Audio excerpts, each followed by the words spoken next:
महात्मा ज्योतिराव फुले यांना आपण प्रेमाने तात्यासाहेब म्हणतो, तुम्हाला माहिती नसेल, त्यांना तात्या म्हणायचे प्रेमाने. आणि सावित्रीबाई फुले क्रांती ज्योती काय होतं, वाद किंवा प्रकाश. आणि सूर्य म्हणजे क्रांती सूर्य म्हणतो. सूर्य म्हणजे माहिती आहे तुझं बघणार आहे डोळ्याला, तो पुन्हा नव्याने उगवतो. ठीक आहे. महात्मा क्रांतीसूर्य महात्मा ज्योतिराव फुले यांचं कार्य हे आजही आपण पाहतो, अनुभवतो. आणि म्हणूनच हा कार्यक्रम आणि ते जरी आज नसले पण त्यांच्या विचारांचा सूर्य हा रोज उगवतो. या क्रांतीसूर्य आणि क्रांतीज्योती महात्मा ज्योतिराव फुले सावित्रीबाई फुले विनम्र अभिवादन. जनता विचार अंतर्गत आपल्या सगळेजण आले पाहिजे.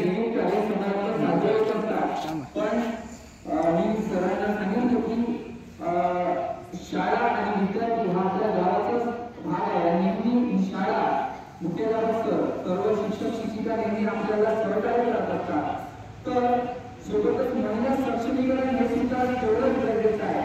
ते याच्यासाठी गरजेचं आहे की आपल्या शाळेमध्ये विद्यार्थ्यांना प्रत्येक याच्यात सहभागी करून घेत असतात. तुमचं मंत्रिमंडळ आहे, ठीक आहे, प्रत्येक कार्यात सहभागी करून घेत असतात. आज बालिका दिन आपण माईच्या जयंती साजरा करतोय. जास्तीत जास्त मुलीवरच बोलल्या. एक माझी छोटी ताई म्हणाली, बरोबर बोलली, सरकारी मुद्द्यावर तू बसली असती का, तुझे सावित्री नसती तर मुलगी शिकली असती का, मुलगी शिकली असती का, मुलगी शिकली असती का.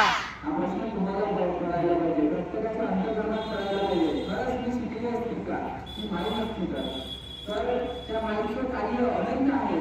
पण जेव्हा मी पुण्याला गेलो तर बुधवार येथे मुलींची पहिली शाळा सुरू केलेली शाळा आहे तिथं. मी तिथे आयडियावाल्याला विचारलं, गाडीवाल्याला विचारलं, दुकानदाराला विचारलं की सावित्रीबाईंनी महात्मा फुलेंनी सुरू केलेली मुलींची पहिली शाळा कुठे आहे, कोणाला माहित नाही. शोधत कसं तरी गेलो तर बुधवार पेठमध्ये पोहोचलो. तिथं पडक्या अवस्थेत एक दुकान आहे, त्याच्यावरती आता पण जुनी शाळा आहे. आणि ती शाळा जुनी शाळा आहे आणि ती शाळा एवढी पडक्या अवस्थेत आहे. तिथे लिहून आहे पुणे महानगरपालिकेला बोर्ड की सर्वात पहिली मुलींची शाळा सुरू करणारे महात्मा ज्योतिराव फुले सावित्रीबाई फुले असा बोर्ड लावून आहे. आणि असं पाहिलं जायचं. आता मी विचार केला, तिथल्या दुकानदारांना विचारलं, तिथे दुकानदार रोडच उत्तर दिले, असे तर वेळेवाडे खूप आहे पुण्यामध्ये, ही पहिली शाळा आहे का, काढण्याचा प्रयत्न केला, मी वर जाण्याचा प्रयत्न केला. पण असं वाटलं की आपण वर जाण्यापेक्षा आपण खाली जाऊन वर जाऊ. कारण त्या शाळेची अवस्था कशी होणार, तिच्याकडे पुरातत्व विभागाचं दुर्लक्ष आहे. आणि वारंवार संघटना तिथं जातात, अधिकार मागतात, तिथं आंदोलन करतात की त्याला पूर्णत्वास आलं पाहिजे, त्याला चांगलं आपण त्याचं समर्थन केलं पाहिजे. पण दुर्लक्ष होत आहे. ही आमच्यासाठी खंताची बाब आहे. पण तिथल्या लोकांना ही पहिली शाळा माहिती नाही, ही माझ्यासाठी खंताची बाब होती. मग कसं तर मी गुरुवार पेठेत गेलो. गुरुवार पेठेत तिथे महात्मा ज्योतिराव फुले आणि सावित्रीबाई फुलेंचा वाडा आहे पुण्याला. आता पण कधी तर अवश्य तुम्हाला नक्की दाखवणार. तर तिथं त्याची विहीर आहे, जी विहीर पुरुषांसाठी त्या काळात लोकांना पाणी पिण्याचा अधिकार नव्हता, जनावरांना नव्हता, त्यांच्यासाठी महात्मा फुलेंनी सुरू केली. आणि तिथे पुढंच आहे. जेव्हा महात्मा ज्योतिराव फुले मृत्यू पावले तर इंग्रजांना त्यांनी विनंती केली होती की मला जमिनीमध्ये पुरू द्या. पण इंग्रजांनी नकार दिला, परवानगी दिली नाही. त्यामुळे सावित्रीबाईंनी त्यांना चिंता केली. यशवंतराव त्या वेळेचे जे धर्मवादी लोक होते, यशवंतराव दत्त घेतलेल्या चिंता देऊ दिली नाही. तर सावित्रीबाईंनी पहिल्यांदा बघा, आजपर्यंत तुम्ही बघता का कधी कुठं मुलीची केला आत्महत्या देते का? काही काही आहे, काही काही गोष्टी जसं आपले गोपीनाथजी मुंडे होते, त्यांच्या मुलींनी दिली, काही आहे. पण तसं झाला पाहिजे. आपण जेव्हा समान अधिकार म्हणतो, मग समान अधिकार जर पुरुषांना दिलेला देण्याचा आहे तर मुलीला पण असला पाहिजे.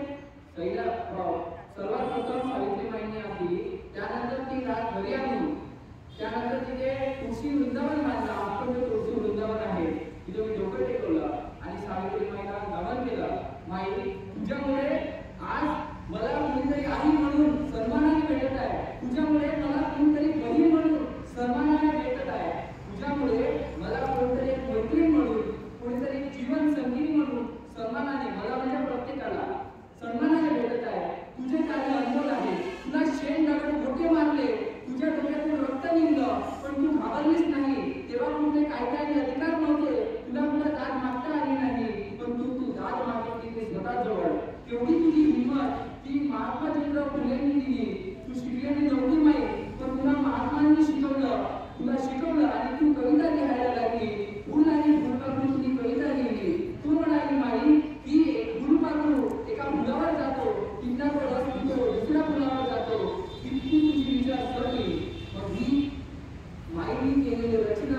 कविता लिहिल्या, विचार मांडले आपल्यासाठी प्रेरणादायी आहे. आणि म्हणूनच आज आपल्या गावातील आशा वर्कर ताई सोबतच वासेकर ताई आणि चाकर ताई आपल्या समोर उपस्थित आहेत.